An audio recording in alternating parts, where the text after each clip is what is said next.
Welcome back to the Hive Doctor, your beekeeping mentor. It's my job to take the guesswork out of beekeeping for you. Today we're talking about more beekeeping equipment, specifically the hive cover. So stick around.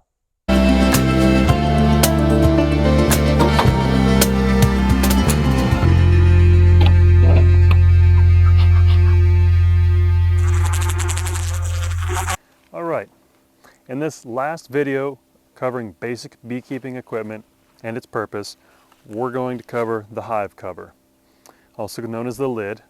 There's several different styles, and the style you use will be dependent on the climate you live in and the way you're going to operate your bees. For example, I move bees from yard to yard fairly frequently, so using a flat cover like this, which is known as a migratory hive cover, makes it way easier for me. Plus, I'm in a moderate climate when it comes to winter time. Some years we don't even see snow. So this hive cover is going to be enough to keep the elements out of my hive. This particular migratory cover has two cleats, one on either end, that sit down over the hive, and that helps keep it in place in high winds.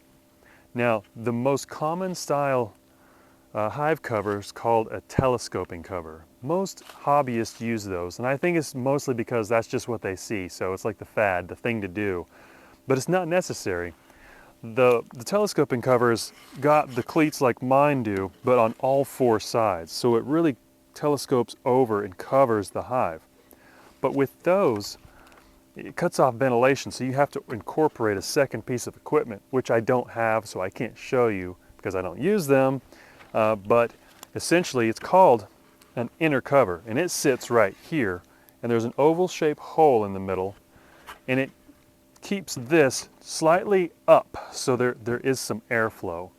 That's something that is also flat, usually covered in sheet metal, which is going to help the hive cover to last longer and shed the elements for sure. But it's going to be very useful in colder climate areas.